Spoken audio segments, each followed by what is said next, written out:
I read the article.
Not until 7 o'clock. No, we can. I'm logged in, ready to go. Don't jinx it. My computer is actually up and working. I have the packet. Open it. I was actually reading it before I showed up today. Weird. You read the packet? I read it. Holy cow. All of it? Miracles happen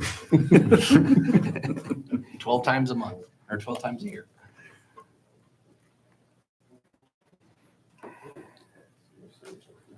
And it keeps telling me that it's not available. Come on. I just downloaded this. All right. Yeah. Oh, there it goes. All right. I'd like to call the Middleville Village Council meeting to order. Rhonda, may I have roll call, please? Mike Kramer, Here. Steve Baldry, Here. Robert Bishop, Here. Richard Hamilton, Here. Mackenzie Peters, Here. Kevin Smith, Here. Ann Williams, Here. All right, please rise for the pledge. I pledge allegiance to the flag of the United States of America and to the republic for which it stands, one nation, under God, indivisible, with liberty and justice for all.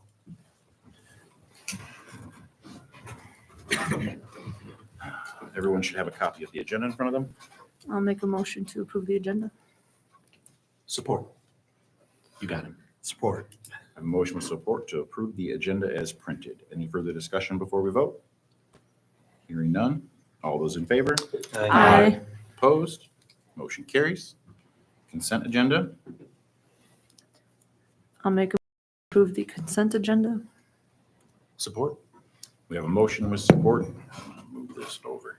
To approve the consent agenda consisting of the minutes for the regular council meeting of May 14th, 2024, and the approval of bills as of May 23rd, 2024 for the amount of $227,828.47. Rhonda, may I have roll call, please? Ann Williams, Aye. Steve Baldry, Aye. Robert Bishop, Aye. Richard Hamilton, Aye. Mackenzie Peters, Aye. Kevin Smith, Aye. Mike Kramer, Aye. All right, public comment. If anybody would like to speak, please take the podium.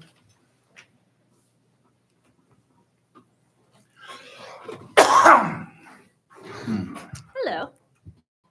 I just have to update you guys a little bit on the Pride stuff, the event. We did just get our insurance sent in. I'm sure she already told you and she's already on it, but that is sent in today, so that is good to go. We did have a couple questions about vending. I know that on the permit/application, we didn't say we would be having sales for any of our tables or our vendors, but a couple have asked. And I don't think I realized that I said no. I think I just said nothing. I don't know what I did. But we were just wondering if we could maybe update the application and the event permit to maybe include that. It won't be anything major. I think it's like 2 artists and I think maybe one other thing. But we just thought we would ask. If it's a no because it's too late, that's totally fine, but we couldn't not ask. So, and if this needs to be an agenda item, I'm happy to wait. I know that we can't do a lot of things during. My question is, if I may, well, can we say this during this time, actually? Probably not. I'm just going to ask. Would she need to refill the application out? Just amend it. Amend it? Okay. So I'd recommend amending it and resubmitting it. Okay. I think this is maybe the last meeting. So Yeah, I if don't we think there's another amend, meeting before the event. yes, so- I don't want to cut it too, I don't want to do it wrong. But I know that last agenda was super full too, and we couldn't get it on the agenda last week either, or last meeting either. So it's kind of a Hail Mary, if anything. Mr. President, if I may, just recommend that Craig So- review it, and if we approve it, to just be amended and then have Craig approve it if it meets all the specifications. So I was going to add that make a motion to amend our newly appointed agenda to add item 13C, so we can just have a short, dang, Hang in there, brother. short discussion on it. Yeah. And then come to a consensus. I'm sure administratively we find, I just have some questions myself, so. For sure. Okay, questions for me, I'm assuming, Well, in general, or in general? Okay, so I'll stay. Sounds good. So do you want me to support your motion? if you'd like to, and then I'll try and restate it. Yeah. We have a motion with support to add item 13C to the agenda to discuss the Pride event permit. Any further discussion before we vote? Hearing none. All those in favor? Aye. Opposed? Motion carries. Thank you.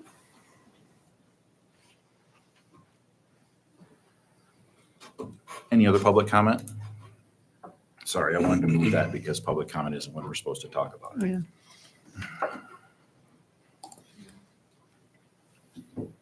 Hearing none. All right, we'll move on to reserve time. Ms. Getty?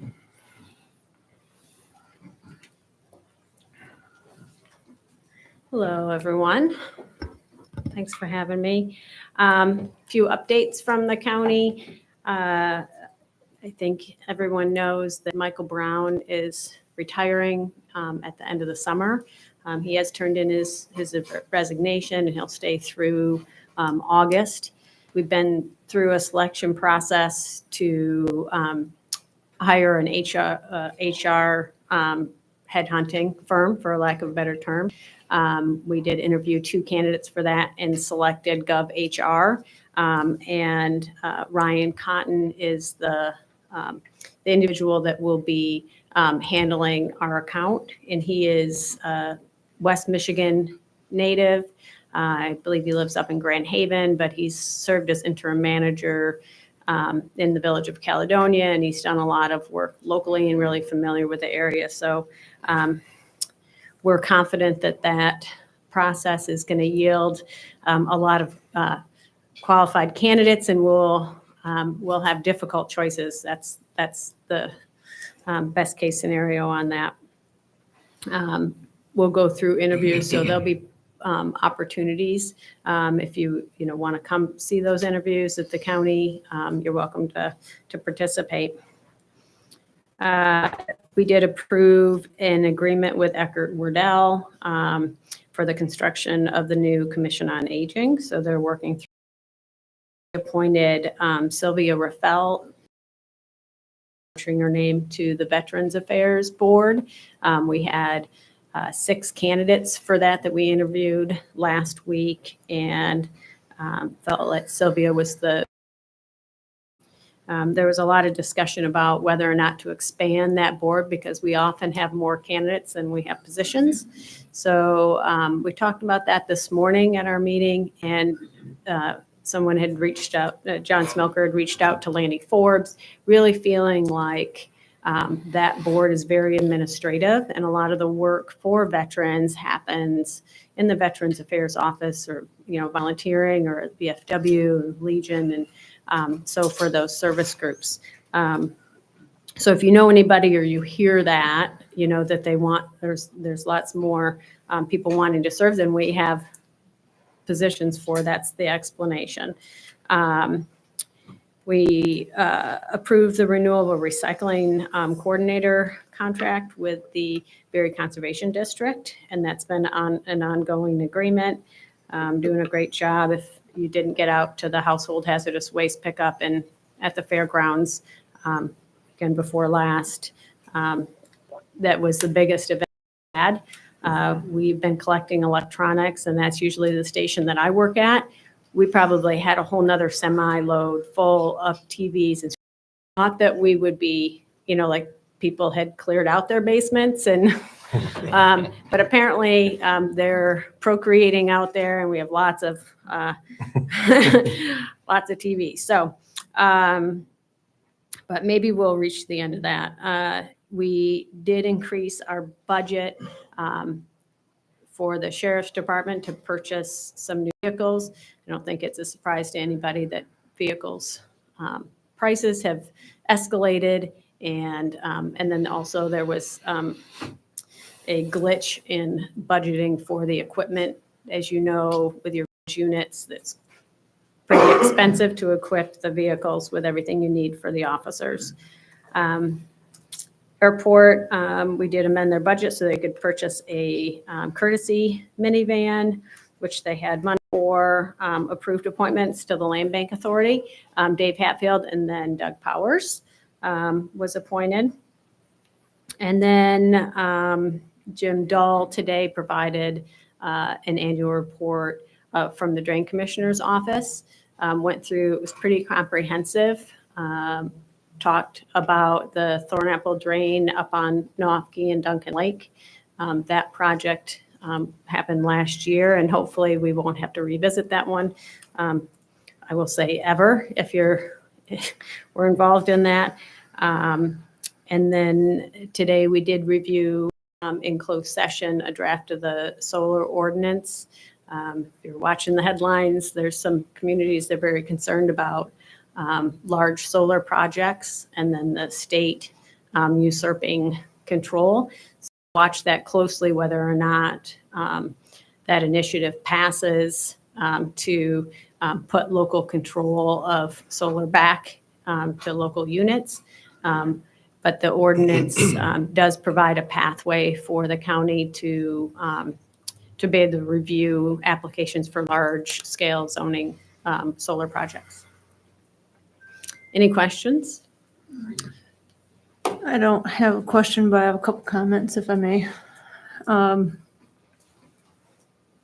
it's pretty indulgent comments, but I'm going to say them. I don't know how many in the room or anybody in the community watches a lot of what happens at the community level or county level and at the committee level. And I will say it should be something that's watched, especially with the COA move and plans for the COA, as Harvest Point is a competitor to private industry and businesses in the county. Since I talked to you last, I've spoken with other AFC homes, and out of like the 6 or so I've talked to, one's for sure selling, 2 are considering selling. All of us are open, have open rooms. All of the businesses in the county have open rooms. So I will just say for people here and people maybe watching on YouTube, you have county operating and private businesses, and it's disturbing the plans for the Commission on Aging going into a lot of rec amenities that private businesses who pay taxes and are at capacity aren't able to compete with. How can a private business compete with a county? And I want to remind people who don't know the trickle effect here. Businesses go out of business. That means no tax revenue from municipalities. That also means no jobs. And people who have been part of this county for a long time are losing their heart and soul. So I just want to say that. So I encourage, and Trustee Peters and I did talk about this. I do want them to know that I am open to having those discussions. I haven't heard from those individuals yet, but please encourage them to contact me. The only trouble is I do, and I ask them to go to meetings and things like that, but no one's I'm usually the more outspoken one. I don't take things lying down very easily, but I do think that I feel blessed that they can use, which is mine, which is why they call me. So. Any other questions, concerns, comments? All right, thank you. All right. Next, we have Mr. Lyons with Timber Rivers Homes.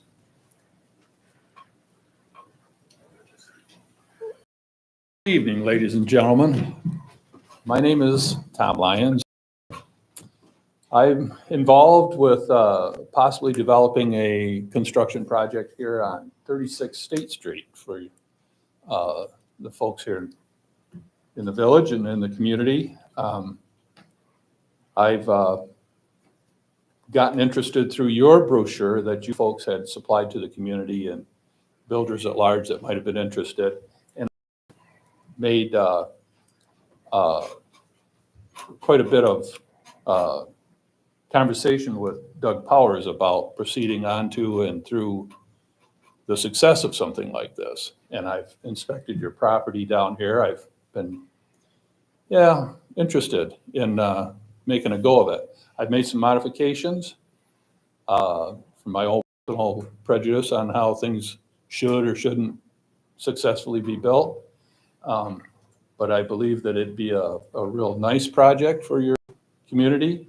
My intentions would be to use as maximum much local labor as possible. I mean, I'm originally from Bones Mills here. I graduated at the high school, TK, in 72. And yeah, you can see it. We graduated. Oh, yeah, the good part, I hope. You were little. I spent the last 50 some years down in the Battle Creek area and around the world. My son moved back to this community with his family 2 years ago.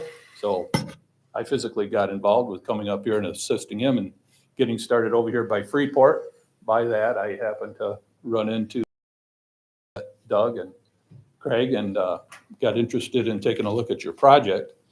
I haven't delved into the concept of the project any much more than just casual discussions and feeling out what may or may not be interesting to the community. I guess in my own prejudice, I took a view of what you had tentatively conceived, and I've modified that to my own personal way of where I feel I could succeed for you. I'll just say that what I came up with so far that I really enjoy is 12 individual dwellings consisting of 6 buildings. So they would be essentially duplexes, but they would probably be sold or occupied in a condominium style fashion, meaning that there would probably be a homeowners association involved. People would be actively controlling their property as far as maintenance and that type of aspect. I know that the property itself, the parking lot that we're speaking of, is owned by the village right now. And so when it's turned over to these private owners, there's going to be a cul-de-sac access and exit from this neighborhood. And it hasn't even been discussed whether that would turn into an actual county road or a city road, or if it's just going to be handled by the HOA. We just haven't even gotten any further than that. There's a substantial amount of 100-year floodplain designated on the property, which hampers an awful lot of availability to just, run rampant with foundations and drainage. So I just want to let you know, I've studied quite a bit on this, and what I've noticed and what I've found out there, I truly believe that it could be a real nice, successful project, and I think everybody would benefit from it all the way around. Again, I've been building homes for the last 50 some years. I started out here at the Gun Lake, Barlow Lake area when I was 13 years old with Ted Richards and Andy Misak. So Mike Shabana from Gun Lake Lumber. And I've run 2 separate companies of my own over the last 50 years. I've owned and operated a small business out of North Carolina while I was house sitting for my son while he was overseas. And aside from that, I've been locked up in Middleville or in Creek, just remodeling and building homes. I built several condominium or apartment and condominium projects where I was subcontractor on several versions. I framed, I trimmed. We handled all the drywall on a huge project down there, and mostly private residential homes, but the Bridgewood condominium project was 72 units. We handled 36 of them in framing. So I've got the experience. I mean, I know I can handle it. My son, John, is starting Timber River Homes. He's in the process right now of building our first spec home together here in Middleville on Arlington Street. And he's also in the progress of building his own personal home on his property up in Freeport, where we've got a huge pole barn already put up, and they're moving in as we speak. So he's busy, and I'm supposed to be retired. But, this is an interesting project. I think it would help him and his family and the community. So, I'm interested in taking a look, seeing how far we can go with this. I have answers galore for anyone that has questions for me. To open that up, I brought a modicum amount of sketches and renderings of what I may or may not come up with. They're very mechanical. They're not They're not artistic renderings by any means, but they are to scale. If somebody, had a place to lay them out, we could show them, but, So we have an amazing, well-educated and talented planning commission that would review this project before it even comes to us. okay. And Yeah. there are some issues with this site. So we definitely appreciate your interest, but this isn't going to. Yeah. I think tonight was kind of him introducing himself to you guys to see if there'd be interest in, you allowing him to do something if it works out with planning commission and everything like that. So No, that's, if it's not a hard no or anything, then it'd Yeah, be- if you're interested in making a proposal for the RFQ, by all means, that's what it's there for. Well, I could easily give you a price on every single dwelling on the property. I could even give you a price of what it's going to cost to set in the infrastructure, the drainage and the roads. But it all starts with, what does the village want for the property? Is there a price tag that I know, we've spoken about price for would the concept be that you would divvy it up in 12 equal increments as each unit is put together, then that portion would be delivered as part of a sale? We're open to any suggestion. If the price was right, would Timber River Homes buy the property outright, hold the mortgage and the deed on it, and then build as we go? Historically, we've just sold it for whatever the taxable value is, if I'm not mistaken. Uh-huh. So, but as long as the project meets the RFQ and passes muster with the planning commission, then I don't us would be opposed to considering selling it to you. Well, do you have a target, Mr. President? I'm sorry. What's your target per unit in terms of retail? Well, it does fluctuate, but it doesn't fluctuate by much. I guess if you had to stick a dart in the sand, it would be somewhere around 260 to 280 finished. I really couldn't tell you today exactly if that's true or not by the fine art, Sure. but it's pretty close. Again, I've got to figure in the cost of putting in that large of a development area for all of the drainage. You've got infrastructure, you've Yes. got whatever And conditions. I can that tell you the how planning many pieces commission's of gonna pipe I need require. and. Yeah, you no, know, I'm but- just thinking in terms of just a rough estimate. Yeah, so of what it see would that 20-ish thousand-ish difference between each unit times 12 units could easily get eaten up with trying to get in and out from the street, Mhm. which I really don't know just yet until I haven't even approached any excavators on this yet, aside from the people that are involved in my personal family that know myself, You would own the underlying property and then they would purchase the units. Is that what I'm understanding? Well, yes, essentially. And then the HOA would be There's got to essentially be a your. way to develop either a maintenance program company would have to step in and say, oh, well, we handle all the landscaping. Mhm. Or the HOA would, Usually the HOA will Make their own, property and then, Yep.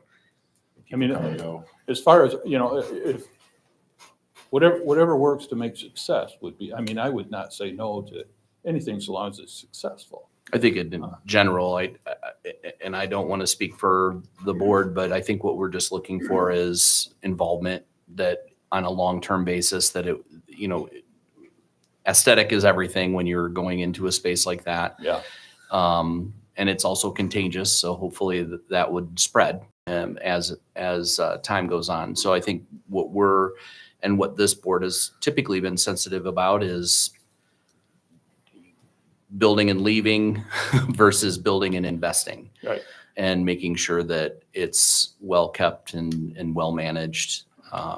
Because this is one of those scenarios where a duplex can run down very, very quickly. That's right. That's right. If it's just, one and done and then you're moving on. And I think, and obviously it's important that you're part of the community. You obviously have familiarity, so that's a bonus. But I think that And I would be think a the sensitive HOA issue. forces involvement with the property owners themselves. Yeah. If I may. Yeah, sure. As a board member of my local HOA that I live in, developers usually set bylaws that the Right. HOA operator has to adhere to. That includes building specs, that includes maintenance, and on top of being held to village ordinances as well. So investment in, as long as you have a good HOA board and an operation company, I want to expect the developer to be the owner.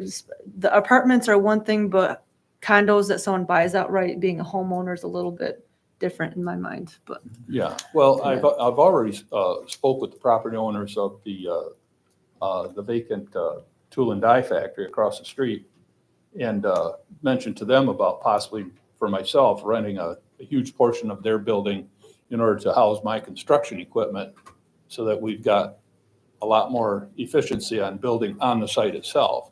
You just take everything right across the street. Got a lot of positive feedback from those guys. A monthly cost of whether they would lease annual or anything that until I lot of until unknowns. I even know that the village wants me to do it, it's really kind of not. I think that site, we've spent time, effort, and resources on getting, enticing a proposal, yeah. building a developer. proposal, yes. You certainly are hitting a already out of the gate, you've got support. Well, good. I think that from the journey is really the big question mark for you, obviously, and we want you to be able to feel comfortable moving forward with that. I certainly support that, and Well, so long as it's not too fast of a pace. I mean, we don't ever want to just sit on anything and let it die in the nest. But I mentioned early on, in my speech here that we are busy right now with a home we're just now getting into the rough end package, and then the next house is getting built. So I'm handling all of the actual developing on this, and I'm not doing those other two projects. But consequently, neither is John Lyons involved with me because he's got two other projects going. So my wife and I have been talking about me taking this as a lead. If that does happen, which is probably a possibility, I'm going to be reinserting builder's license again. I retired my license 10 years ago and haven't really needed it. I probably would need it for a project of this size. There's really no reason not to. I surrendered it because of retirement, no other reason. And it hasn't stopped me from picking up small building permits because all of the inspectors, wherever I was building, remembered me and they know that I, adhere to the code, take care of things. Tom, So have you talked to Doug and get on the agenda for the planning commission? I'd be glad to, Doug. Yeah, we haven't So- gotten that far yet. The way I see this going is that if you are serious about the project and you submit designs that are approved by the planning commission, we could then get into a development agreement to where if you get the plans submitted and approved, then we would enter agreement. If you build on the property, then we would agree to sell to it. But if you don't build on the property or if it says stagnant for 2 years, then it would stay in our ownership. Yeah, well, 2 years would be a long time. Well, that's what we've done in the past. I'm just going that's a pretty based on historical what we've done. So if that process sounds like something you'd be interested in, I then could I would, handle that easily, sure. as long as the rest of the board thinks that's a solid idea, that's just, Marvelous. I think that's the answer you're looking for, is Yep, that if you come up with plans that meet that RFQ and the planning commission approves, then we could probably move forward at that point. Yeah. I see a lot of head nodding, so I think Yeah. we're okay. Very good. Thank you very much for your time then. I would you. to work through the details, and then we'll probably see you again. thanks for your time. Thanks, Tom. Yes, sir. Thank you. Yeah, well.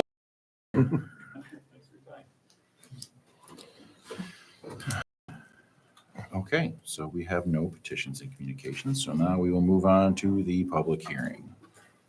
So, Mr. Powers?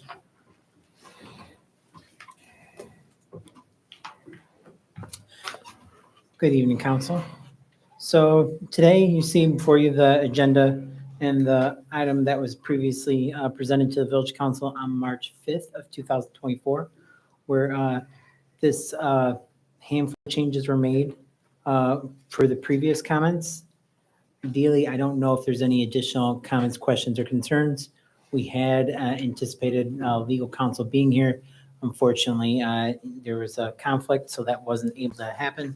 But along with the memo articulating this, we did attach the draft ordinance along with a highlighted version that shows those changes. So I don't know what all comments, questions, or concerns, but a lot of this is similar to what was presented at the previous meeting. But I'd be more than happy to answer anything. Mr. President, if I may, honestly, in the spirit of, I think, what we've been aiming for is an enforceable ordinance that adopts the county or the Mr. state. President, We- can I have a point of order? Just, We do have Oh, yeah. a there's public a hearing. council discussion, so there's public hearing and then public comments and then So- closed public hearing and then If you have council any- discussion at that point. Yeah, if you have anything specific for me, to open the public hearing Yeah. first. questions you have for me, I'd be more than happy to entertain them. sorry, no. It's my alarm for my dog's meds. Sorry. Then I will wait. Anyone have any questions for me? Right. Well, if they have questions about the report. All right, then I will now, let's see, close the public meeting and I will open the public hearing. So if anybody would like to comment on this, please take the podium.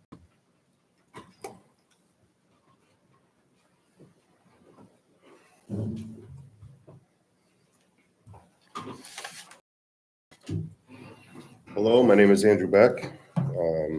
I was part of the ad hoc committee. I just want to remind council that safety was our first and utmost on that, just to kind of piggyback Mr. Smith.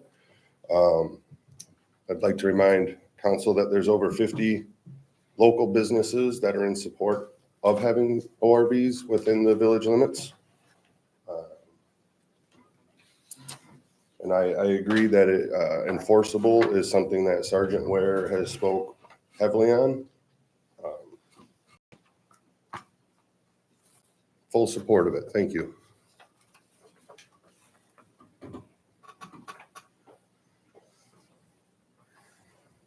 Any other public comment? All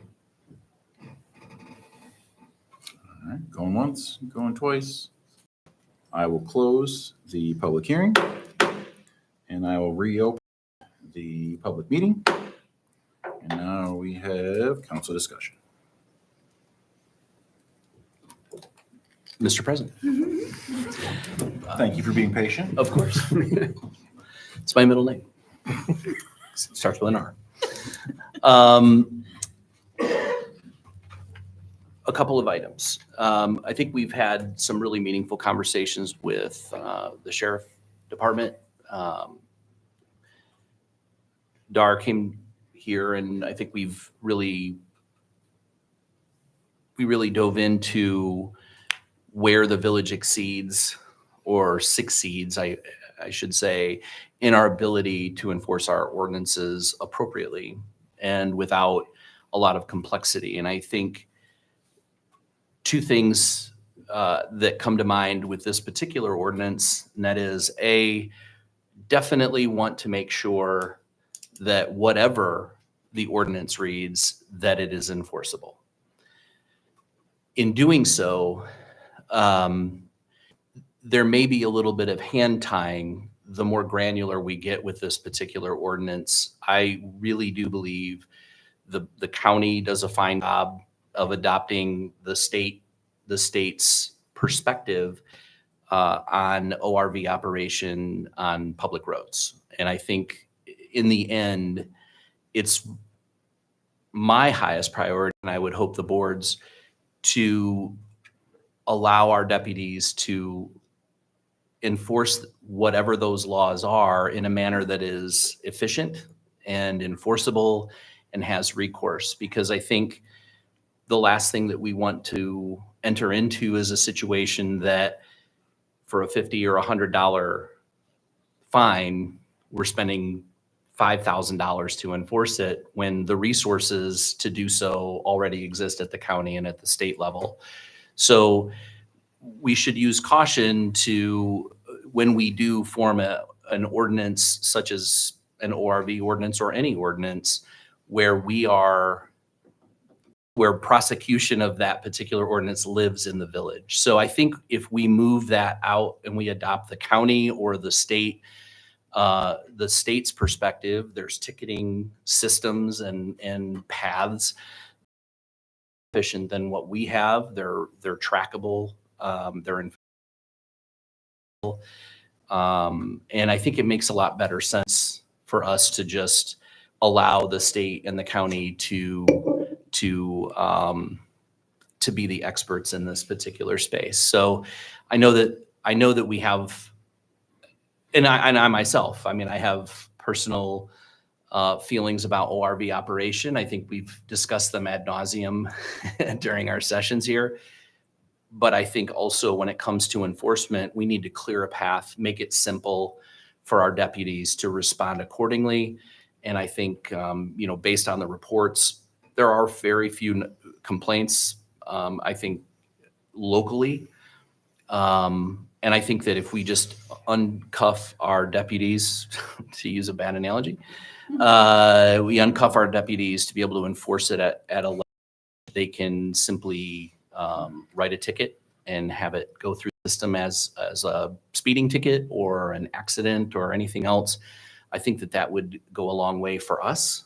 And I think it would go a long way for keeping things in alignment with their standard operating procedures in general. So that's my comment, that's my concerns, and I hope that at the end of the day, I was going to just ensure that whatever this ordinance, the details of this ordinance, that we are not creating our own, that we are adopting the county's perspective and the state's perspective on this particular issue and let them worry about the details. And then for us, we're just allowing them to do their job. So for those of you that were not in the police contract meeting, the state does not allow them on the road. That was made clear to us. And we do not have the authority to put in lesser restrictions than the state. So if our roads were wide enough, we could absolutely allow them on the shoulder because they would not be on the road. And this ordinance, while it spells out what the expectation is really clear, doesn't spell out where they can go. And our streets are narrow. All of our streets are narrow. Without a map attached to this ordinance that shows exactly where they can drive, which does not include downtown, our traffic calming that we've installed to slow traffic down has eliminated any possibility of them operating outside the flow of traffic on Main Street. Well, across the bridge. Over there, it's fine. They can come to Farrow's and be outside of traffic, but down here, it's not possible. So I don't think approving this ordinance right at the right time, and I think Mark needs to be here to explain that better so that people understand it. Well, we have Nate. Right. He's here for a different topic. Oh, That's the gist of it. I mean, right now, the ordinance that we have is clear, concise, and enforceable. It makes it really easy. You have Michigan registration, you have Michigan insurance, and you can drive wherever you want. I mean, it's pretty simple. Do you really expect a deputy to sit on the side of the road after he's pulled a side-by-side over and read through 15 lines to make sure that it checks every box?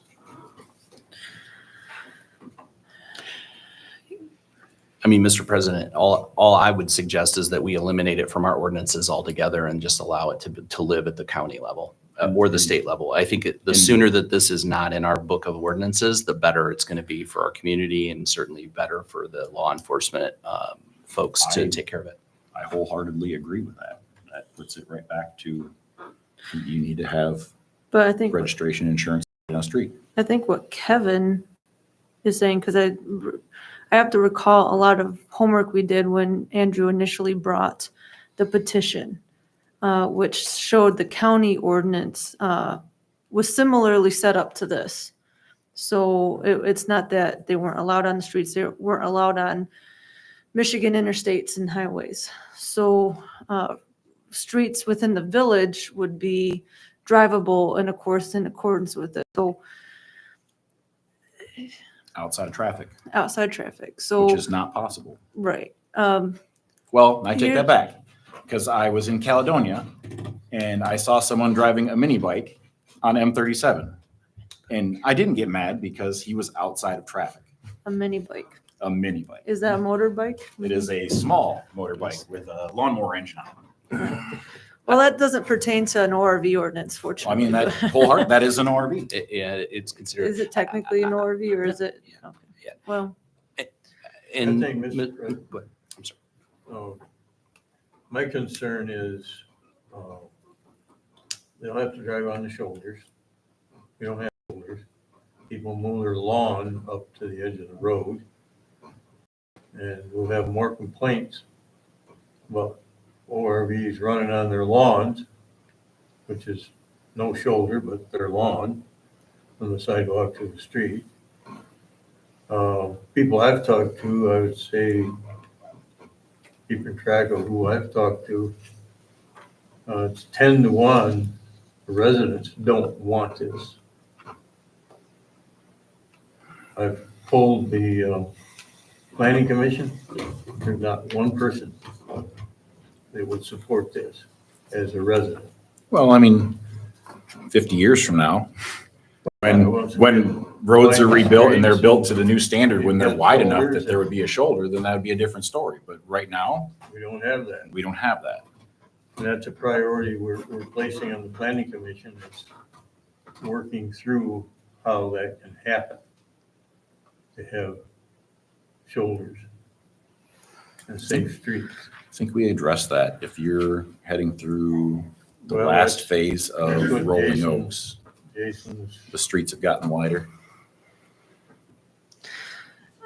My stance is this is and obviously we talk to different people and it's good to have a diverse set of opinions, but I would say more 8-2 that more people are in support of this than not. So, and of course, those are folks I talk to. And it varies because we all socialize in different groups, right? So I also recollect the petition. I recollect a room full of people. The majority of them came in support of an ordinance. We've done our So- diligence. Well, So hang on. let's circle back to that But petition real hang quick, on, because hang that on a minute, petition though. did not factually represent But the hang- status of the village. Hang on though. I'm just saying, in the respect of everyone that's come forth, the majority that have had the courage to come and speak and showcase their opinions, and I do think it's worth seeing where this goes, giving adults the benefit of the doubt of being an adult. There's a lot of, things we changed and compromised and addressed concerns that we all had in regards to safety. I think we should move this forward. So we've put this ordinance right here would put it back to the way we had it when it was not working. Because it was not working. This puts it back just about the exact same way it was when it was not working. We want to have something enforceable. I agree with Kevin. We take it right off the books and we let the state handle it. I have a question. Sure. In our previous meetings, we talked about the RV ordinance, being able to park in public spaces and that type of thing. This didn't resolve any of that I could see. No. But would we take also our existing ordinance that we have on the books off the books? Absolutely. Yeah. So that means it would allow for, No. Mr. President, if I may, it removes the village's burden to have its own granular enforcement of this particular item. So, for instance, Hastings has adopted the county's perspective, if you will, on ORV operation. Now, to be very, very clear, people operate ORVs on the roads in the village at their own peril if they get pulled over, if it's an enforceable situation, if they're speeding, if they're unsafe, or if they're drawing attention to themselves in a manner that would trigger a deputy to pull them over. Right now, because we have an ordinance on our books, that the village gives them a citation, not the county, not the state. And the process of enforcing that is significantly different. This is likely, and I think we all have to be very real about what this means. It's not going to stop people from driving ORVs on the road, whether or not it doesn't. There's no drunk driving on the roads in Michigan, and people still drive drunk at their own peril and to others.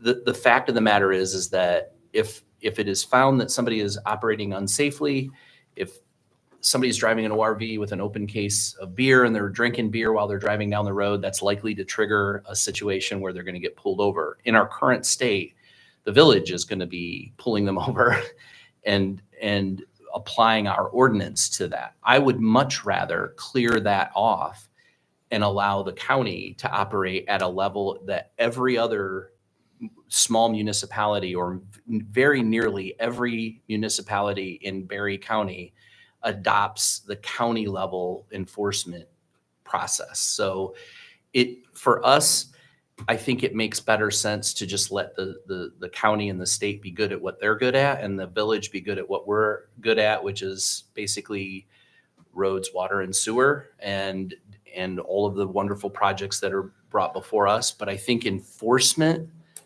it'll be very clear for our deputies on how they handle it. I don't think it's necessarily, I mean, we can talk all day as a board about not allowing ORVs on our road and how angry it makes us or whatever. I don't think this is not an emotional thing. It's more of, let's just enforce it the right way. People are still going to do it because they're going to do it anyway. I don't think anybody here in this room or in the village is going to look at this situation and say, we're worse off because we're adopting the county or the state's process of enforcing an ORV law. We can talk about it and we can talk about our own personal feelings about it, but at the end of the day, I truly do not believe that this is going to change the atmosphere of people using ORVs in our village. And if somebody wants to go to Curly Cone and jump in their ORV, they're going to do it. If they are unsafe in a manner that's unsafe, they're probably going to get pulled over. If they're operating within the boundaries of the law, they're probably going to be not every law, because if they're not allowed if there's no shoulder, they are taking the risk of driving their ORV on the road illegally. That's on them. And so if they want to take that risk, they're going to take that risk. But meanwhile, I think to put this to bed for the village, that is, let the county do the county thing and let the state do the state thing.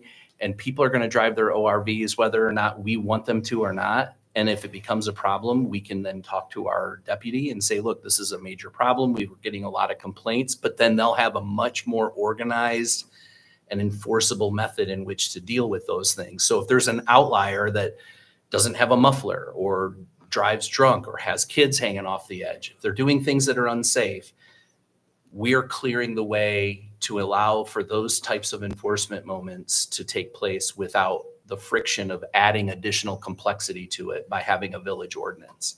So I think that this is really, people are going to be people and they're going to do their own thing. We're not going to step into that. We'll let the county deal with it at their level. And then if they're doing an inadequate job, then we'll know about it. But if people get hurt or if there's accidents or whatever, but in the meanwhile, it's like people smoking in their house. It's dangerous to smoke in your house. It's not my job, or it's not Mr. Kramer's job to tell people what to do. They're going to do it anyway. And that's, I think, the best form of this board.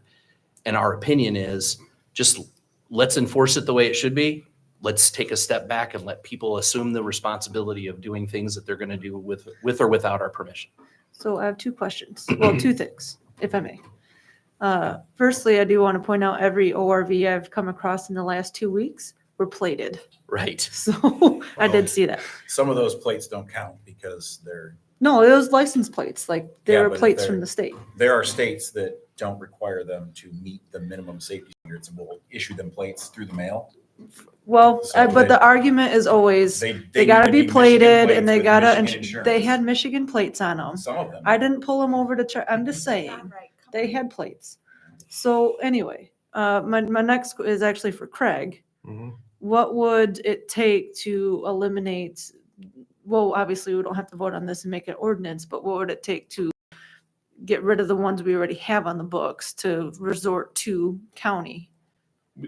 We would bring something for you to rescind the current ordinance that refers to the Okay. off-road vehicles or Do- whatever, any ordinance that you have on the books, you have the power to rescind. Okay, so from the board then to move in that direction? it takes all the liability off us. We are not condoning Yeah. someone to purchase half a vehicle and drive it like a full one. That's correct. Yeah. I think to support Mr. Kramer's statement, we're just not experts at ORV enforcement. I don't think we should be. I think it just let it be the way that it is. And I don't think it's going to change behavior. I think it's just going to make it a lot easier for law enforcement to do their thing. It unmuddies the waters and lets them write a ticket that they know how to write a ticket for without having to try and reference our ordinance. So the consensus is then, and maybe I misunderstood, but I sometimes have a one-track If the mind. council wishes, we can put something on an upcoming agenda Yes. to do just that. Yeah, thank you. Is that what the council wishes to do? If we wish to make a motion in that regard, I think that would be personally. Do we have to I make a would love motion? to know everyone else's thoughts. Or is it just a direction? I have a couple. Okay. Still doesn't resolve the parking issue compared to the state or county or who does. I think And secondly, I have 330 feet of sidewalk in my house. That here's the curb, a foot later is the sidewalk. Where's this ROV gonna run? So if we eliminate our ordinance, they're no longer allowed in the village. Even though there's kids and everybody right on the edge of the So sidewalk and that. Now, they're not allowed in the village without plates and insurance, and law enforcement can write the state ticket for them and not try and write a Middleville ticket to them. It makes it easier to All enforce. due respect. So- I could get a quarter for every illegal vehicle that come by. And you're right. my house, you know. So it's not that they're gonna pull every single one over, but now when they see one, they know what ticket they can write. They don't have to try and guess based on 14 pages of, does it have a spark arrestor? Does it have DOT approved I agree tires? with them. My two concerns has always been safety for everyone. We have a lot of pedestrian traffic. We have a lot of families pushing strollers in the roads and that type of thing. As I read these ordinances, it's okay for one ORV to pass another ORV in the roadway, even though it's supposedly going to do fine. We don't have room for that kind of stuff. But then throw in the whites traffic and all that type of stuff. I mean, I'm a little concerned about the safety of it. And then still doesn't resolve the parking. If they use a parking place, do they get a ticket? Yes or no? If I may, Mr. President, I appreciate that. And I would say once we unmuddy this particular water, I think that the next step would be we mandate positive areas where they could park, or eliminate the places that we want to make sure that cars are able to park in general. So we wipe this ordinance and then they can't park anyway, because they can't be on the roads. right. I mean, I get it. So if they put plates and insurance on it, they can park there, park wherever they want, any parking spot in town. Because as I go through this petition and I go through people's Facebook pages and that type of thing, it's always amazing what I can find on Facebook. But groups of ORVs that made a circle around the key bills there on the Gun Lake Road and that type of thing, and comments of, we bought gas, we ate, we drank, we had a good time, type of thing. Drove down a state highway. And then I'm for it. Actually, there's a trail that goes right there. But I just want to make, where are they going Yeah. to be here? Where can they do that and park here and that type of thing? And I would reinforce that by saying if they're plated and they're a legal vehicle, have at it. If they're not, I would say the only reminder that I would want to convey to the public is if they're not plated and they're not a legal vehicle, then you are not allowed to park It's at your as own per risk. state law. It's a state law. If you want to roll the dice and park at AT&T, or there's other areas that are not in our parking lots that you could probably fit your ORV and park it, have at it and roll the dice to see if that's a problem. And these things are enforced mostly they're complaint driven. So if people complain, they'll get ticketed. And if people don't complain, then they'll roll the dice and until someone does. So I think that this puts personal choice and freedoms in the hands of the people that deserve it the most, and that's our residents. And, we are not law enforcement. We are not going to police, as a body of 7, are not going to police the roads and say what people should or shouldn't be doing. I think that we leave that to our county and our state law enforcement agencies. And if we want to make sure that we double down on the parking part, I'm happy to bring that up as a secondary concern. I agree with you, and I think we could visit that. But this has been a thorn. It's been a thorn for our residents, and I think we just need to clear the air and say, you know what, we're going to be like every other municipality in Berry County. Let the state and the county be the experts, and then we can then enforce. If we have a problem with parking, and we do, let's make sure that they're not infringing on legal vehicles parking in spots. And I think that's a very fair approach. Because one of the caveats of having this is that single groups of ORVs would eat at the restaurants, would shop at the stores, and so on and so forth. That means they've got to park you, so. But it's, the whole thing is if you're licensed and plated, then you can do it. Yeah, if we go with that, fine. So If not, out of sorry, Ann. I just want to know, since Andrew is the spearhead of this whole thing, how do you feel about that? I would like to know your feelings. As part of the ad hoc committee, that is something that we discussed. Yeah, We talked about this field area over here as being parking. Right. As it kind of tends to be overflow as it is anyways. sure. We talked maybe down by the Veterans Memorial because oftentimes that area is open for parking. Yeah. Based on the businesses, especially businesses that own their parking lots, I've gotten the feeling that they're going to allow them because as Mr. Walgreed had said, the businesses want the business. Yeah, That's what they're looking for for sure. more than anything. Awesome. So you are in agreement you're good with this? I believe so. And like we said at the beginning too, we want the sheriff to be able to do their job. I don't think you're going to get ticketed for the parking in a parking spot, but I would definitely agree with Mr. Smith.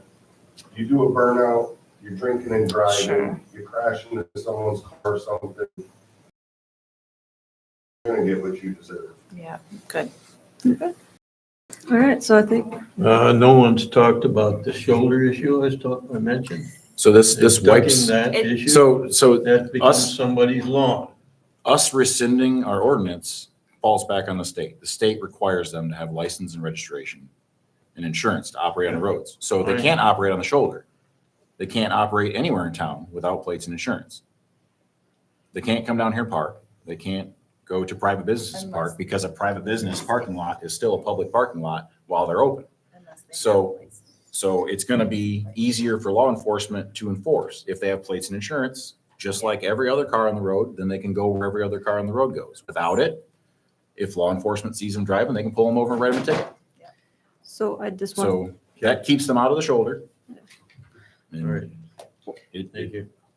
one This would be the second body to come to this conclusion after a lot of diligence. one this point of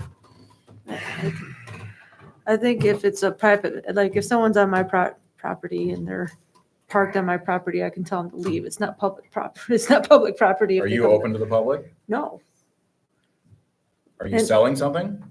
services, but we're not open to the public. Do you allow people that are applying to come in and apply Yeah, by to your- appointments. We do allow for, That's but the we're not a public property. We're not, I'm just saying, it's not. I think the Private point is property. That's where they Mark can, comes they can in. tow, Yeah. they can tow, they can mark customer parking only, and then they're not public anymore. Yeah. That's for their business only. Yeah. They own And the we have property. They signs. can mandate Yeah. that it's customer. It's free and open to anybody who wants to do business. But if they're there to park there and then go downtown Yeah. and No one's- here, that they wouldn't be able to park in Carveth Village. Joe Schmo can't come into the Right. Carveth and get a lemonade for just You the can sake of tell everybody lemonade. what So, just saying. All right, So- yeah, we're not, I don't want to go too Yeah, far let's down not that get rabbit muddy hole. than that. Yeah. Okay, so we'll bring something to an upcoming meeting with that on the table. Eliminate Yep, it. okay. Thank you. All right. 46. Mr. Powers? Would you like to speak to ordinance 2138 and 2139, or have we duly eliminated the need for that discussion? Not both of them. Both of them. Not both of them or both of them? He did not, you did, we did not. No, I didn't. I just, the ORV. Yep. Yeah, that's what I thought. That's why I asked. I was going to let him say it. So this is pertaining to the Plan Commission code that we had talked about the last week, that there were some items that needed to be addressed from how their business operates. So prior to the March 5, 2024 Plan Commission meeting, there was no business requiring the commission to meet.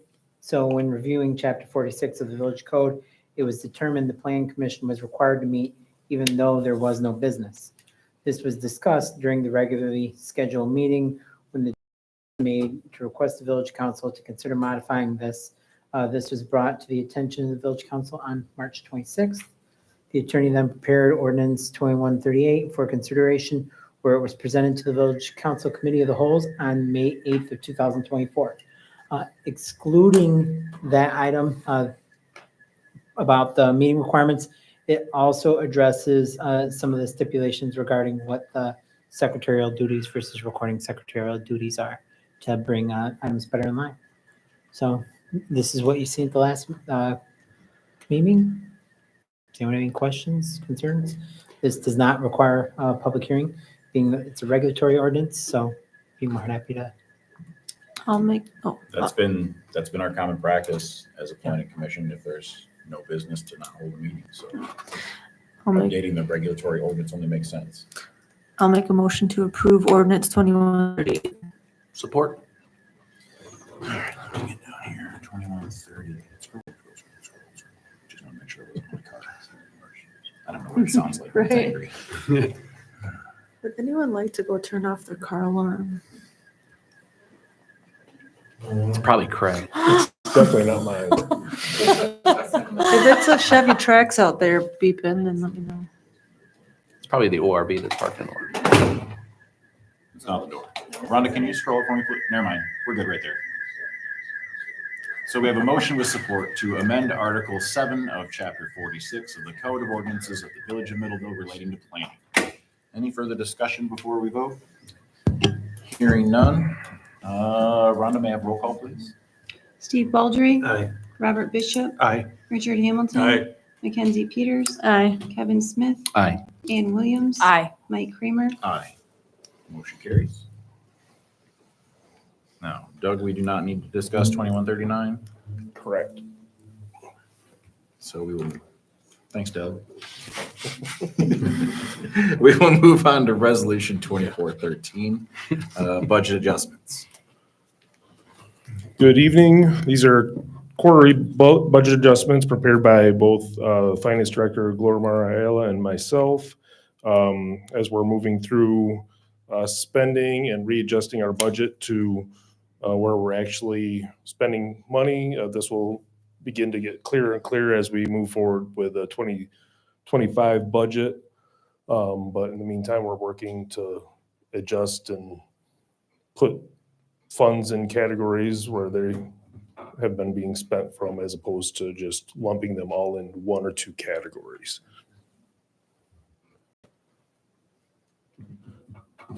Any questions, comments, concerns? I'll make a motion to approve resolution 2413. Support. I have a motion with support to approve Resolution 2413, budget adjustments to the fiscal year 2024 budget. Any further discussion before we vote? Hearing none. Rhonda, may I have roll call, please? Robert Bishop. Aye. Richard Hamilton. Aye. Mackenzie Peters. Aye. Kevin Smith. Aye. Ann Williams. Aye. Steve Baldry. Aye. Mike Kramer. Motion carries. All right, now we have our staff reports. Craig? So we've got my manager's report in front of you. Hopefully you've had a chance to review it. Just a couple of additions. We haven't forgotten about the collaborative meeting with the DDA in Steve's barn. We just need to find some good dates for you all to do that. In discussing with our attorney, we have decided that the staff does not necessarily need to be there, but we just need to have Oh, yeah, a you date so we can post it. So, right. Well, we do need to have dust control if we're gonna be in the barn. Farm. So I'll reach out via email with some potential dates. Let me know what works best for you all, and then we'll get something on the books. So in the meantime, training, everybody's been taking lots of training. I've got some trainings coming up.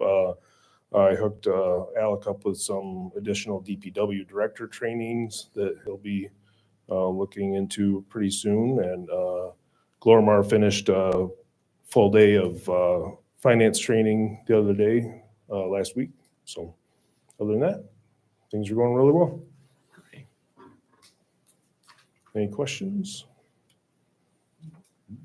Thank you. All right, thank you. Mr. Powers? I'd say Doug, but there's more than one Doug in the room. Thank you, There is. council. Well, when they answer. It's okay. Oh, I see what So- you're saying. Took me a minute.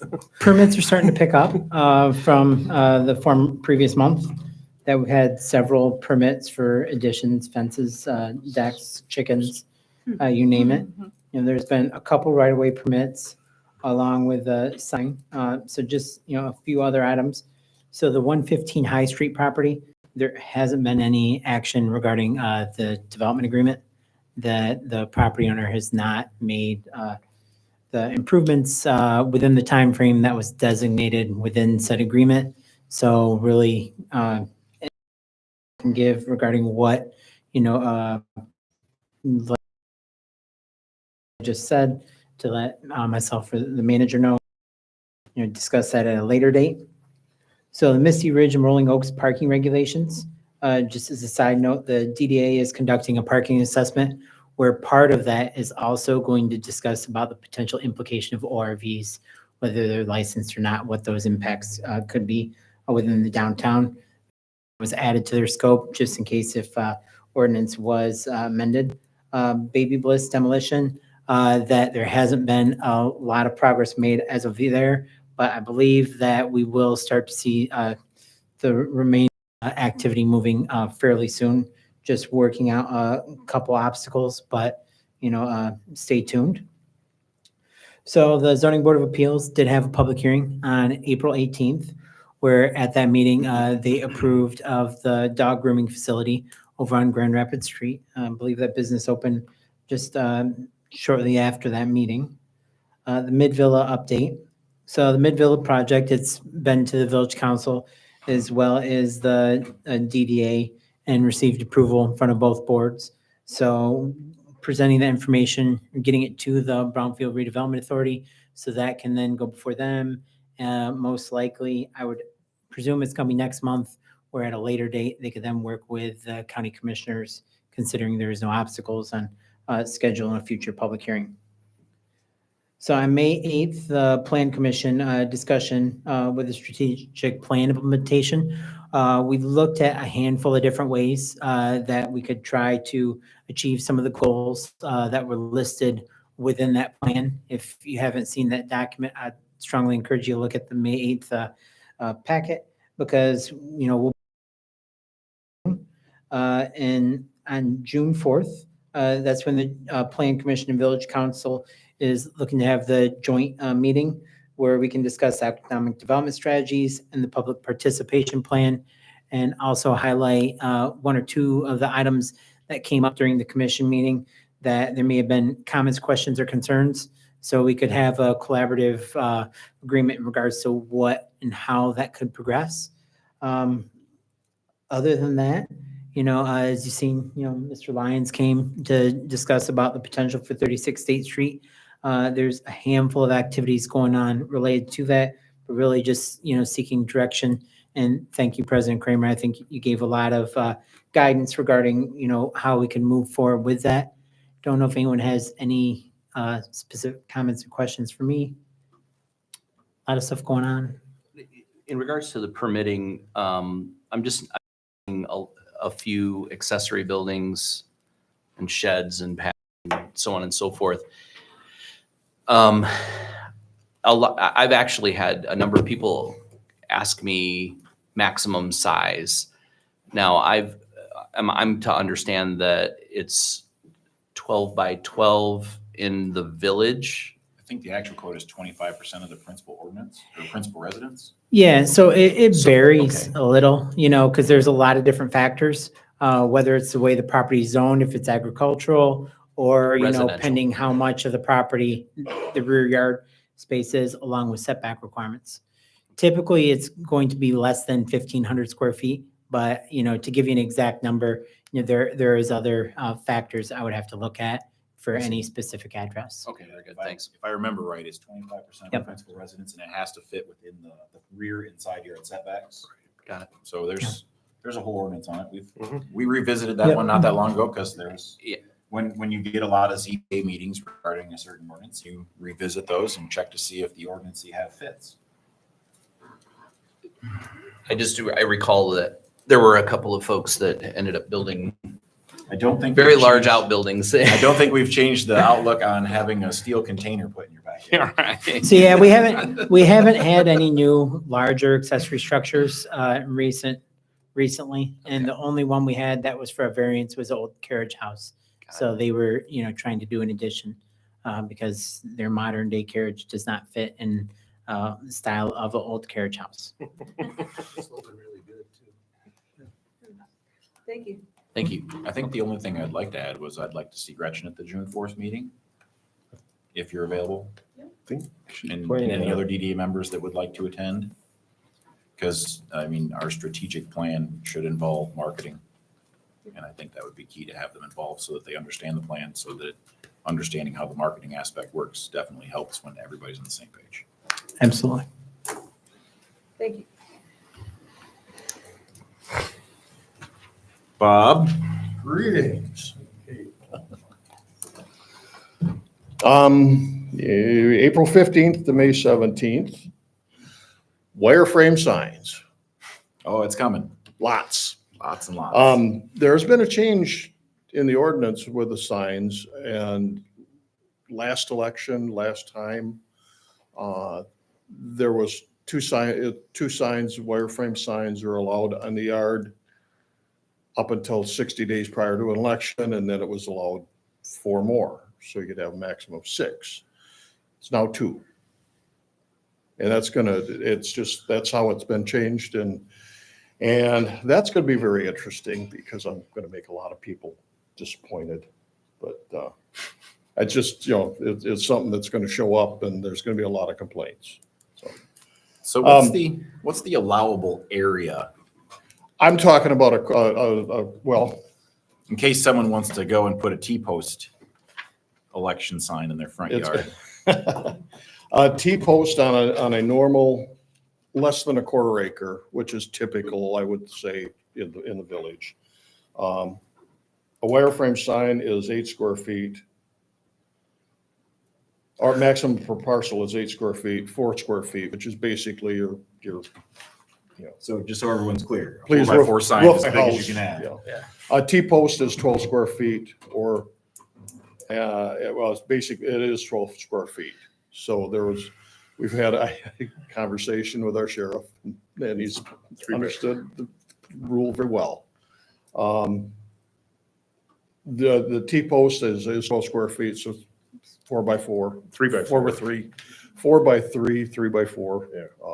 72 square, and it can be 72 inches high. So, but it's going to be an interesting change come election time. Oh, man. How do you say everything in 2 signs? Okay, limit of 2.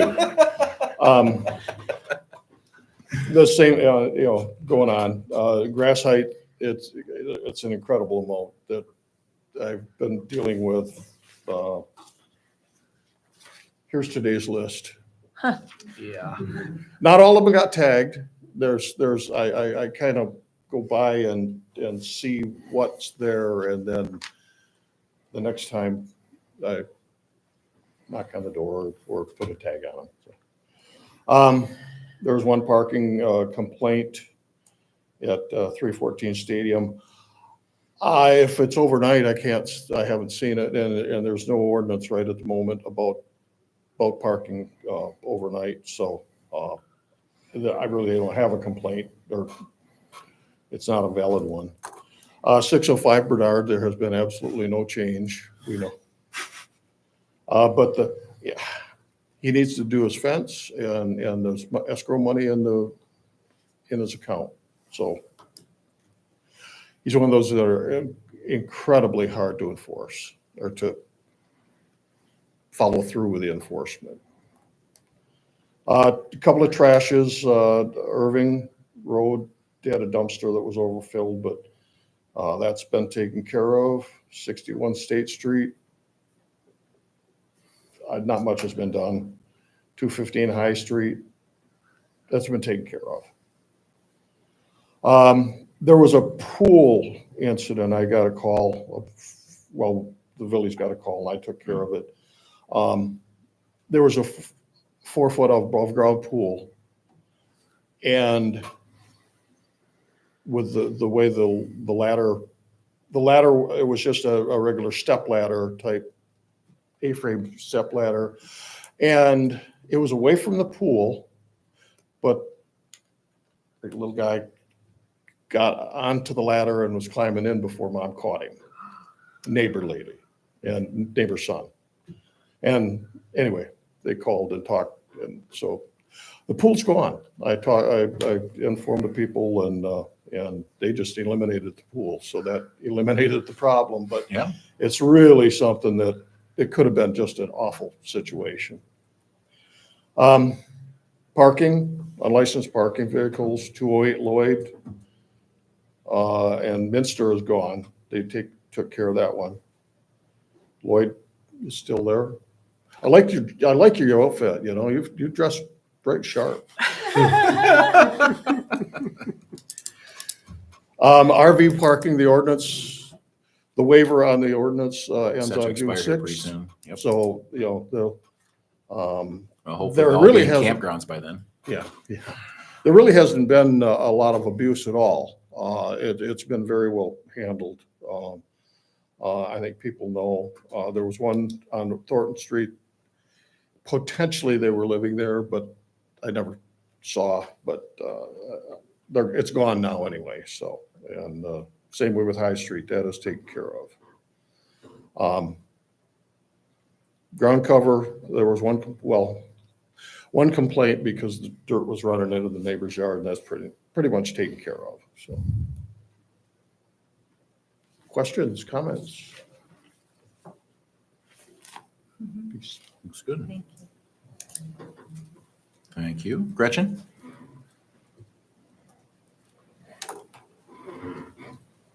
Good evening, council. In front of you, you have my report. I, as well as other staff members, was able to meet with part of the MEDC who heads up the Main Street program. And during the last month, I was able to complete the training course for people who are interested in becoming Main Street. They expanded their programming, and they have allowed for communities who haven't bought into the program to be allowed to be educated on what it would look like to put that in our community. Additionally, as Doug mentioned, the DDA did move forward with passing the Midville Brownfield TIF. I've also been working on a new granting program. As you may know, we currently have a facade grant as well as a sign grant and a loan program. With the help of the implementation committee, we're looking at expanding our resources and figuring out new ways that we can help small businesses located in Middleville in the DDA district and getting them funding. I would expect to pass something along to my board next month, so hopefully can report back to you on that very soon.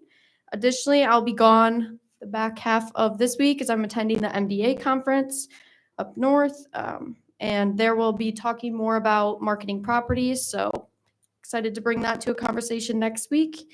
And lastly, the board passed an ADA entrance for the train depot. Does anyone have any questions or comments? Mr. President, if I may. Sure. are we in terms of the number of people, for instance, on the farmer's market, because the Friday night festivities in this town were, I think they peaked very nicely in the last 3 to 4 years. Are we at the same capacity in terms of vendors at the farmer's market this year with our limited hours? So as for the farmer's market, the hours are the same as they were last year.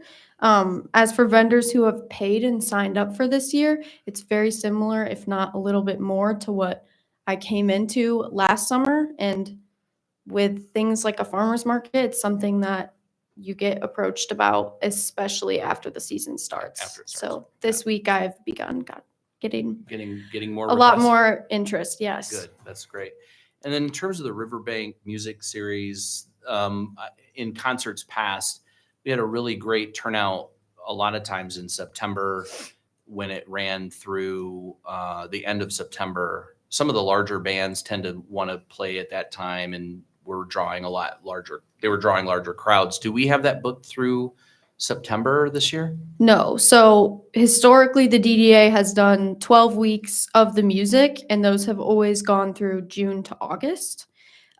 This year, after going to some conferences and speaking with other directors around the state of Michigan, it came to my attention that those programs that were the 12-week long, most of the time were due to there being private interests from businesses who wanted to host and sponsor that series. And then when I spoke with other communities who had a smaller, more limited series, they focused in on getting less sponsorships, all the ones that they can, and using their resources for other events as well. So Did we not have businesses sponsor it this year? no, we do have businesses sponsor, but with the 12-week cycle, it's a lot more funding and buy-in that you need from the community as well as time. And so we thought cutting down to 6 weeks, seeing how that goes this summer. But last week they did pass to extend the series by 2 additional weeks. So now it is 8. So it's 8 Yes, versus the 12 that it historically has been. correct. And that was, did we not get business support as much this year, or how? No, this year I've gotten more scholar sponsorships than last year they had. But bands, in terms of events and DDAs, that would be of the most expensive thing that you spend money on. Sure. And oftentimes, if a business doesn't want to specifically sponsor a band, they may be more inclined to sponsor a separate event. So no, I don't have 8 separate businesses who are sponsoring 8 separate nights. Got it. Yeah. But your packages, if I recall correctly, Very good. packages do include, depending on the package, X amount of sponsorship to certain events, including the, logo on the material and stuff like that. So, Correct. So I have received additional sponsorships. You have to be the premium sponsor in order to be like headline the band, have that be in your name. But I have received more funding from businesses at a lower cost level that their name might not be directly associated with the band. There's more sponsorship money out there than you would attach per band, if that makes sense. Sure. In terms of and just for public consumption, and also for clarity, what are the hours of the farmer's market this year? It is 3 to 7 3 to on 7? Fridays. Okay, perfect. Thanks. That's awesome. Any other questions? concerns? I was gonna say Rotary has their tool sharpening event on the 21st, but they're operating outside the farmer's market hours if they start at 1, because I think Correct. they're starting at 1. Correct. Anything else? Thank you, Gretchen. Thanks, Gretchen. Thank you. All right, we have liaison reports. We briefly discussed what we talked about in the police contract meeting. Gretchen pretty much hit all the highlights for the DDA meeting. Doug covered the planning commission. Anybody else? Liaison reports. That's what I'm going through right now. So if you'd like to add anything to it, you're welcome to. I sent, well, no, not really. We haven't had meetings. There you go. Yeah. I do have a request. Sure. this was left on the table with all these questions from the library committee. Yep. That's not, I don't think that's the right way to do that. Someone from library needs to come in and talk to Craig and determine what we do. And before they change the meeting date, again, somebody needs to say, hey, can we meet this day and this time? Because they're changing it. But there are questions here that we're not really going to get in a back and forth with, you left a note on the table for me. Well, and I also So- called. So Okay. I talked to Craig already about those questions. Right, it's just Yeah. something that has to come to the board. Yeah. Yeah, so for future, we'll not do that. We'll just come in the office Yeah. and, Should be able to Yeah. be more Appreciate regular that. attendance Yeah. now that there's less band concerts and soccer games during Yeah. library committee meetings. That was the one I was missing, was the library. Thank you. Yeah. All right, so we will move on. We have the unfinished business. Now we will discuss the gazebo. So Gretchen's already on her way back up. Hello again. So essentially, the Rotary and Lions approached the DDA. They're looking to have a space to host concessions for the music series that we were just chatting about. As that's on the village land, I wanted to, as well as the board, wanted to approach the village and see what your thoughts are about the proposal. The Rotary and Lions would purchase the structure as well as put it up, and then they were looking for the DDA to pay for the construction with the electrical and the concrete, as well as the structural engineer. Alec, would you like to speak to this? Who's going to be responsible for long-term maintenance of That's a great question. So I think we would treat this similar to the lease for the pantry. That would be my concern, the durability and longevity of the proposed structure that they're asking for, is how that would hold up over time. And then my only concern that I brought up at DDA was that it needs to maintain the aesthetic of the park we already Yeah. have there. So just similar colors, similar construction material.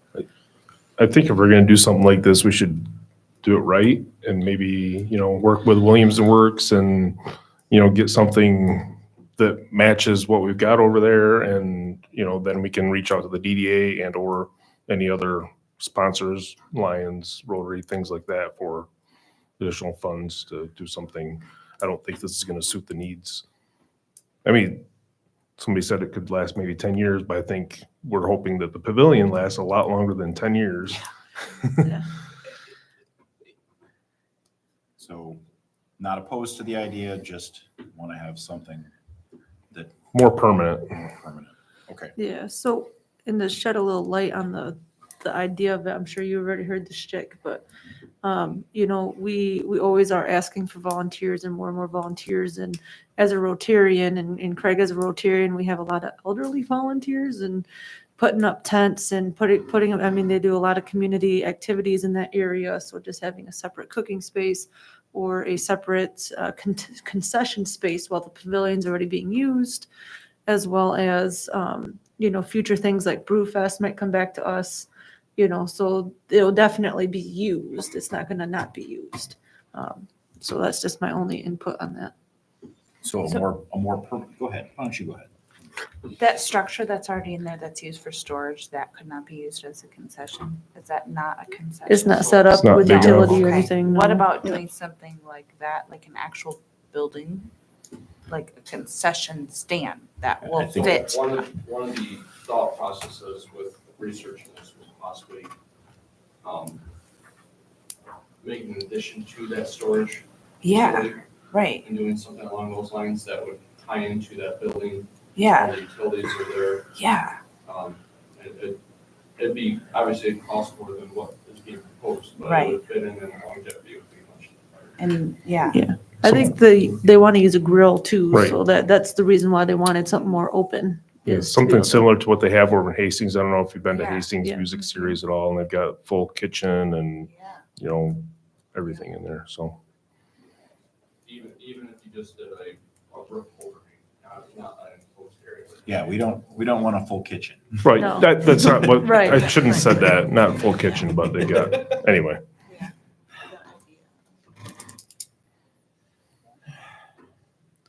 So recommendation would be for staff to look into it? Alternative options than this? Yes. We can do that. Thank you.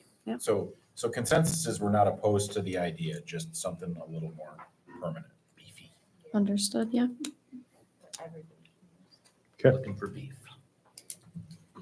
Okay, so then we'll move on to the DDA bylaws. As you know, we met back in March when I brought to you the original amended bylaws from the attorney. Since then, we have the finalized legal document. It was brought to the DDA board at our last meeting last Tuesday, where it was unanimously passed. The goal with amending these bylaws is to better align with RRC best practices, and the DDA is asking that the council move forward with approving these amendments.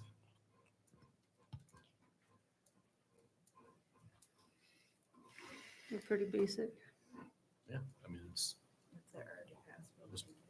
pretty, Is pretty sure. anything earth shattering? Yeah. All right, I'll make a motion to approve the amended DDA bylaws as written in this recommendation. Support. We have a motion with support to approve the bylaw amendments for the DDA.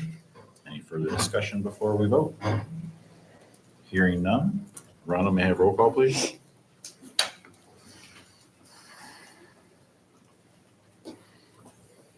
Sorry, I wasn't expecting. No, we're gonna do roll call. Richard Hamilton, Aye. Mackenzie Peters, Aye. Kevin Smith, Aye. Ann Williams, Aye. Steve Baldry, Aye. Robert Bishop, Aye. Mike Kramer. Aye. Motion carries. Thank you. Now we have made it back to the Pride event. Thank you for being patient.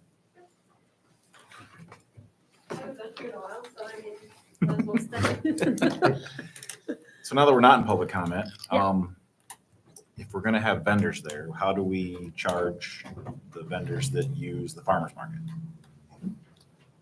Are they selling food? Are they selling No food, no food? definitely no food. So, and whatnot? Yeah, it's a couple arts and crafts. I think one's earrings. None of them are like, one is maybe not yard signs. I don't know. The Berry County Dems, and there's something with them. I don't remember what it is, to be honest. I could look. Just super small stuff. What about the possibility of concessions? We would love to, but no. Yeah, that's our future step. Okay. I mean, if we had somebody who wanted to, I know that's another amendment to the thing, but I don't think it's on our insurance either. Okay. I don't remember. No, it's not on the No, insurance. It 'cause was then a they question need- that I said no. They need the health Yeah. departments They'd have to certified add and that. all that stuff. So Okay. the only reason I ask is because if we've got vendors that are paying to use it for the farmer's market, I want to make sure that we're following that same path and we're not slighting anybody or having any hurt feelings. So Farmers market vendors pay the DDA. They do not pay the village. The farmers market vendors do not work through the village peddler thing. You guys did a exemption to that. They've got a beginning of the blanket year. peddlers Mhm. for the So for they the don't do farmer's that there. market. Which So- was a follow-up question, was a question about our insurance, and I know peddler's permit requires insurance. I'm not sure if I don't think double dipping is the word I want to say, but I don't know if they need that double insurance or if that's something we would be okay with waiving just for an event like this, and none of them are gonna make probably even $20. if they're covered under your umbrella, then I don't have a problem. I don't know what the rest of the board, as long as they apply for a peddler's permit, I guess, Sure. at that point. I guess it depends on how you guys want to do that. I'm sorry, I didn't mean to step on you. Mm. The most recent event we've had over there was my sister's closet. You waived all of that. We didn't even do peddlers permits at all through here. We didn't do them even, it wasn't even just don't do the insurance. It was, we didn't do them at all, except for the food truck. We did Okay. that, so we knew they had all the proper stuff with the health department and things like that. So. And I think it's, If everybody likes it, we can just do that. Let's do that. I agree. Okay, so never mind, we'll just do that. Okay, so amend my permit and then Just delete to my include the- application or well, whatever no. we're calling I it. don't even think you need I don't to think amend you it. need to amend it at that point. No. I just Well, run the it through permit, the permit does say that there's going to be none. I mean, I don't know. So why we amend it couldn't to say handle in- that there will be some We could sales. probably handle that Yes. administratively, and then you guys make a motion to waive the village peddler Yeah. requirements, or however we worded that for the other one, that you waive the fees Yeah. The waive the application and fees. How's that? I'll make a motion that we waive the application permits and fees for the peddlers that are working the Pride event. Support. There we go. We have a motion with support to waive the fees for the peddlers for the Pride event. Any further discussion before we vote? Hearing none. All those in favor? Aye. Opposed? There you go. You're all set. Thank you. Thanks for sticking around.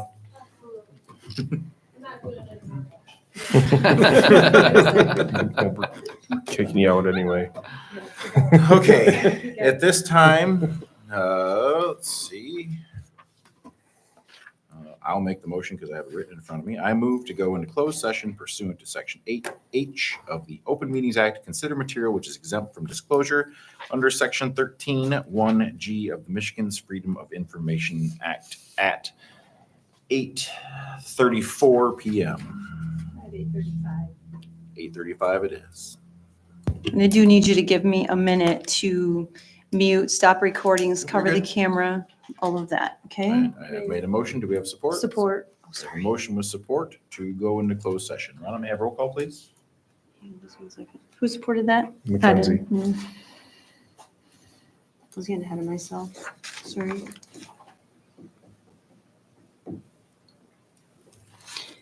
Mackenzie Peters, Aye. Kevin Smith. Aye. I'm with you. Ann Williams. Aye. Steve Baldry. Aye. Robert Bishop. Aye. Richard Hamilton. Mike Kramer. Aye, motion carries. With that, I now close the public meeting. And then we will give everybody a second to recess and we will go into closed session. May I get some water?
Hooray. All right. All right. I move to return to open session at 9:40 PM. Support. Sorry, Fran. Nope, you got it. We have a motion with support to return to open session. Any further discussion before we vote? No. None. Roll call, please. Kevin Smith, Aye. Ian Williams. Aye. Stephen Baldry. Aye. Robert Bishop. Aye. Richard Hamilton. Aye. Mackenzie Peters. Aye. Mike Kramer. Aye. Motion carries. Everyone should have a copy of the draft minutes from the DDA meeting from May 21st, 2024. I don't believe there are any other informational items or correspondence inside of your packet. Any public comment? Where'd they go? Well, I mean, they stuck it out for quite a bit, but that was They a long did. discussion. Just heard doors not that long ago. All right, hearing none. Final council comment. Anybody want to start? I will, because I wrote down some things, and since it's Alright. just us, but I want it. Kenzie? Kind of going back to the Commission on Aging, and I know this is partly personal, but I think everybody should do their research on the steering committee and what's being decided.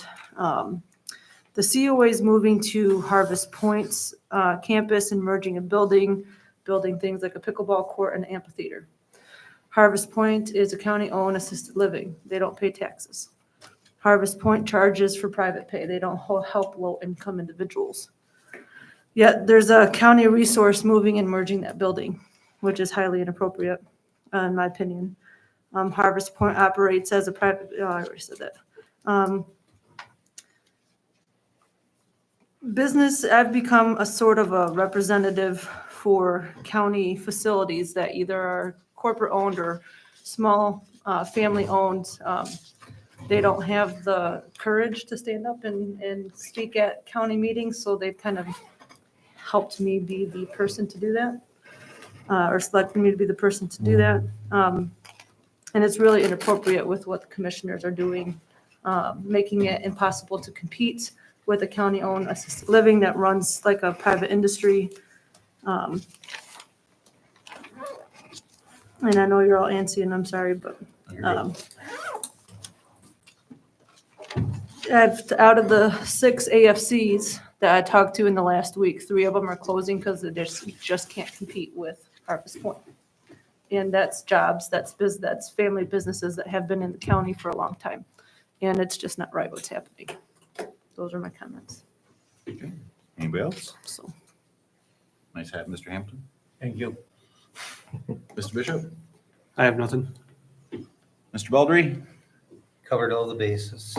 Mr. Smith? Covered. Nothing. All right. Okay, use happening. Well, I'm going to be salty for a second since we're already in a soapbox. I do got one. Go ahead. You can go. Sorry. Go ahead. I'd like to compliment you on steering the vote the other night on the DDA. Man, you knew what I was going to talk about. Yeah, that was, I saw what. Sorry. So, Same here. Well, I had to wait till we got a pretty much empty room, I guess. for those of you that have been around long enough, there are some very vocal opponents to affordable housing in this community. And they make their opinions known behind closed doors, contrary to their employer's opinion, and try to influence the vote unethically, borderline illegally, and it's unacceptable. I'm going to pitch this because the DDA shouldn't be concerned about whether or not we're paying for fire trucks, when the reality of the situation is that the businesses that come in to complement that apartment complex are going to pay more than we ever would have made. Yeah, I thought that was pretty narrow-minded. The person that's doing the talking behind closed doors and behind people's backs used to be in charge of the regulatory authority and should know that our master plan is not a guiding document. It is a guideline. They should also know, because these ordinances were in place when they were in charge, that we regulate based on lot coverage, not based on what the master plan says based on density. So the Planning Commission put a lot of diligence into crafting this project, and Nate Highbauer was more than accommodating knowing that he could have put in 2 to 3 times the amount of units that he did because of a flaw in our own ordinance.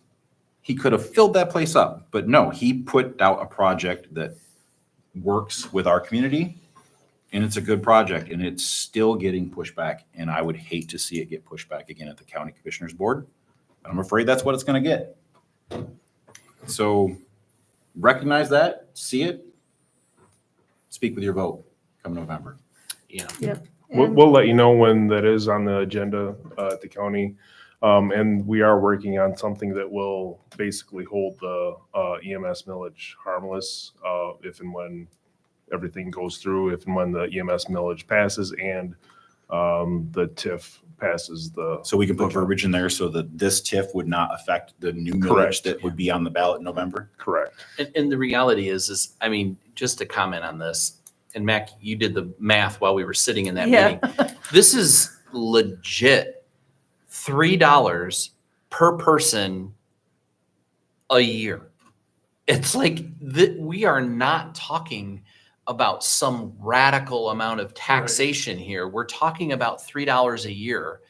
And frankly, the fact that anybody brought it up at all is just, it's noise. It's absolute noise. And Nate has been a saint through this entire project. And frankly, the fact that there was any resistance at the DDA is infuriating to me. It's elitism is the problem. It's not even that. It's misinformation. It's- It's literally, they're just not informed. Willful ignorance. Yeah, maybe that's true. One thing I am curious about, and maybe it probably doesn't matter now, but I just want to know, because I know when we were in our meeting, we talked about DDA and council and township and county. So I was passing with past Doug, and I asked him, why don't we need township? And he's like, it's a little bit of this and that, but what's the reason why we don't need township anymore? So essentially because the attorney said so, but. Right. But The township is represented. our in the attorney, DDA. our Yeah. attorney and the township's attorney both agreed that they don't need to act on it because the DDA is the biggest, would be the one that would lose the revenue and it wouldn't affect the township whatsoever. Right, and since we are essentially the final approvers of DDA stuff, it just, okay, So to follow up on that. Yeah. When you see that I make different appointments for the DDA, if you watch the video on that meeting, you will see why I am making different appointments to the DDA, because the DDA should be putting this community first and not worried about fire trucks, not worried about whether or not other things are being done, whether or not it's a good tax base there's 2 members that shouldn't even have had a vote at that point. This is the first actual development that we've had in a while that's come through, and we're looking at denying it because of $3 a a person. year, yeah. That'll kill Middleville in terms of. Well, if development. he could absolutely pack up and move to Caledonia and build Yeah. there, or move to Wayland and build there, and still be able to market to our residents. Right. Or, I mean, he's already in a balance right now. And frankly, this is the smartest approach to this project. And I mean, if you read the documents, it's just simply in print. You can read through the documents. We lose nothing. We only have to gain here. And the fact is that people are not looking at that with clear eyes. It's complex and confusing, but it is what it is. We're humans. So I guess Yeah. everyone's entitled to their opinion, but And it's okay if they Nate has vote been a because they good- don't want the development. It's okay for people to vote if they don't want it, but Based on fact. But use it based on fact. I want to see the DDA succeed. I love the direction they're heading right now. I just feel like Gretchen's being tethered still. And with the right board behind her, I feel like she would be an amazing asset to this community. So I will continue to work to put people on that board that will help her succeed. So if that sheds any light as to why I picked the people I picked, that is why. And when they're moving and doing the projects that will help this community, help develop not just the downtown, but the highway commercial district, which is also in the DDA, which has gotten no love over the past 20 years. it would be huge. And that's where I'd like to see the DDA go, because we need them. As long as they're functioning, they need to be a high functioning unit of government. All due respect, I think we need to just curb what we feel about the DDA until we can get us both together to talk it out. There's so much going, like, seriously, I understand. I respect your opinion. but- Did you see that meeting? What meeting? Yeah, what meeting? Oh, the DDA Last meeting? week. The DDA Yeah, meeting last that's- week. Yeah, no, I get what you're saying, but That's, we need to stop talking about the DDA without the DDA being here until we can get our joint meeting together. So, Cheryl? because I opinions move are what we opinions. adjourn. thank you for your time. Thanks for your Whoa, patience. I move we adjourn. 2 seconds. Or- A reminder that that joint meeting is next week at 6. So you're basically going from one meeting into the next. Please 'Cause don't you- make a long agenda. There is no agenda. It's a work session. No, I mean like for the MCAL. Well, We've got a couple things on the end. we do what we gotta do. Yeah. We got business. And then just a reminder that we are trying to move forward with a community exchange in August. Some of you have responded to that, some of you have not. Tentatively scheduled, hopefully really scheduled for August 12 and 19, one day here, one day in Lowell. And yeah, that's it. I'll save that for another meeting. No, you're good. Support. We were supported. I'm sorry, who made it? I didn't. We're even already make on that. the Hamilton. Dick threw that one out there 5 minutes ago. Hamilton and Williams. Okay. We have a motion with support to adjourn. Any further discussion before we vote? Hearing none. All those in favor? Aye. Opposed? That was correct, by the way. Aye. Greg? I still haven't installed, like- I didn't want to feel the love, so I wanted to make I'm not sure. gonna lie, after the last